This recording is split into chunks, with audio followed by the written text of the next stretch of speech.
वालेकुम स्टूडेंट्स। आज हमारा टॉपिक है प्लास्टिड्स और एंडोप्लाज्मिक रेटिकुलम। जैसे लास्ट लेक्चर में हम ऑर्गेनेलिज डिस्कस कर रहे थे, तो प्लास्टिड और एंडोप्लाज्मिक रेटिकुलम भी एक और सेलुलर ऑर्गेनेलिज ही हैं।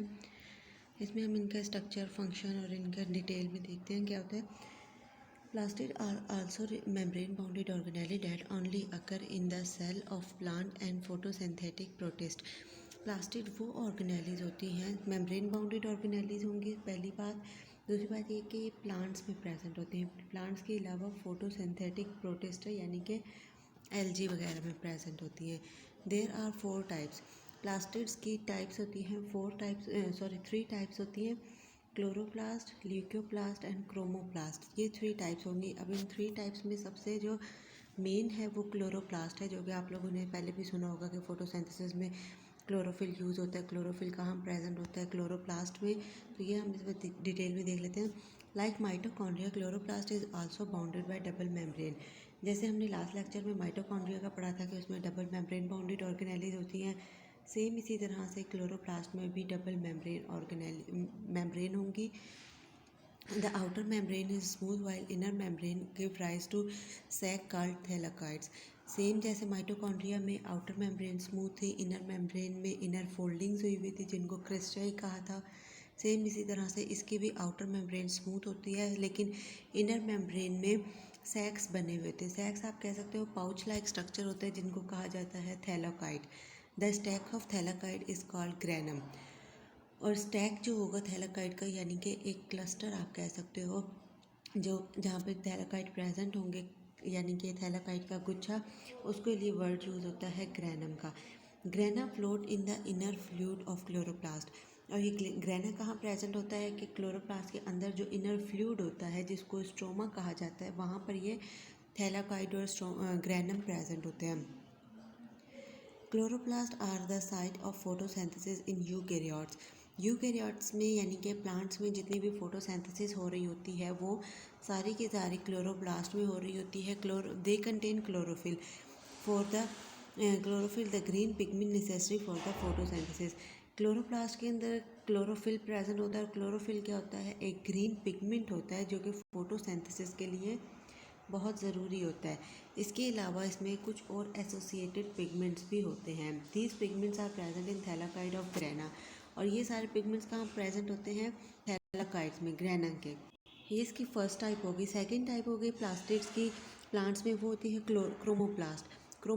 क्रोमो वर्ड यूज़ होता है कलर्स के लिए। They contain pigment associated with the bright colors and are present in the cell of flower, petals and fruits.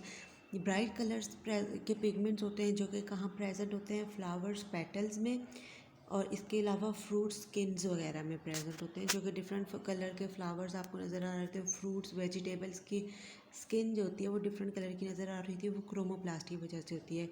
There function is to give rise to these part those help in the pollination and dispersal of fruit.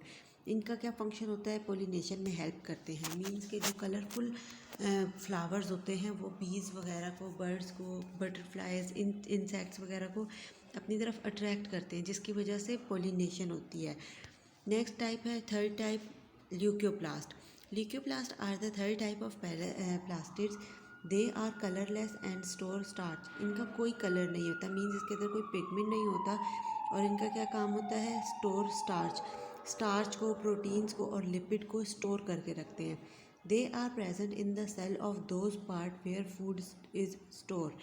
ये flower के उन parts में present होते हैं, cell के उस parts में present होते हैं जहाँ पर फूड में स्टोर होना होता है।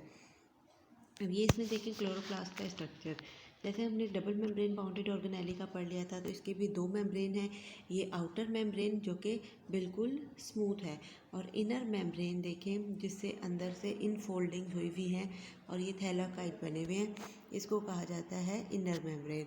ये डबल मेम्ब्रेन बाउंडेड ऑर्गेनेली होगी। इसके अलावा ये जो येलोइश लाइट ग्रीन टाइप का जो कलर है, ये स्ट्रोमा, ठीक है। स्ट्रोमा जिसके अंदर स्ट्रोमा आप सिंपली कह सकते हो कि एक फ्लूइड लाइक मटेरियल होता है जिसमें थैलाकोइड्स प्रेजेंट होते हैं। ठीक है। नेक्स्ट आपने देखना है ग्रैनम का।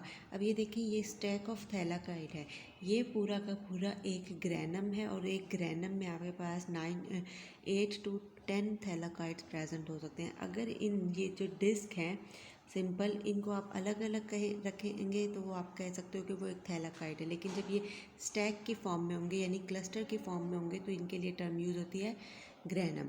तो ये हो गया क्लोरोप्लास्ट का स्ट्रक्चर। नेक्स्ट ऑर्गेनेली है endoplasmic reticulum. It is a network of interconnected channels that extend from cell membrane to nuclear envelope. Cell membrane से न्यूक्लियर इन्वेलप तक एक्सटेंड की गई होती है, इंटरकनेक्टेड स्ट्रक्चर होता है, नेटवर्क आप कह सकते हो simply.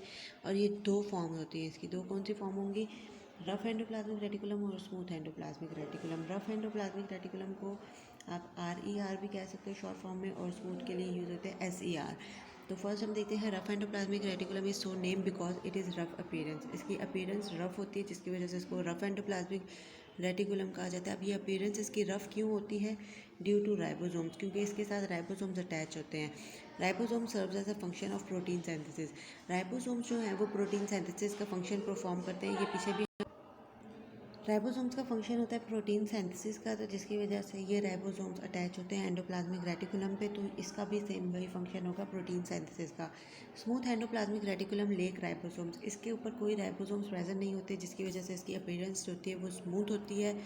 And it involve in the lipid metabolism. अब ये इसका फंक्शन है कि ये लिपिड मेटाबॉलिज्म में इन्वॉल्व होती है and in the transport of materials. Transport materials को ट्रांसपोर्ट कर रही होती है from one part to the other part of the cell. Cell के एक पार्ट से दूसरे पार्ट्स में मटेरियल ट्रांसपोर्ट कर रही होती है। इसके अलावा इसका थर्ड मेन फंक्शन क्या है, डिटॉक्सिफिकेशन। ये हार्मफुल केमिकल्स जो होते हैं सेल के अंदर अगर एंटर हो जाते हैं तो उनको डिटॉक्सीफाई कर रही होती है स्मूथ एंडोप्लाज्मिक रेटिकुलम। तो ये जो दो ऑर्गेनेलिज हो गई, आगे नेक्स्ट जो ऑर्गेनेलिज रहेगी वो हम इंशाल्लाह नेक्स्ट लेक्चर में पढ़ेंगे। आई होप यहाँ तक आप लोगों को समझ आ गया होगा। ओके स्टूडेंट्स, टेक केयर, अल्लाह हाफिज़।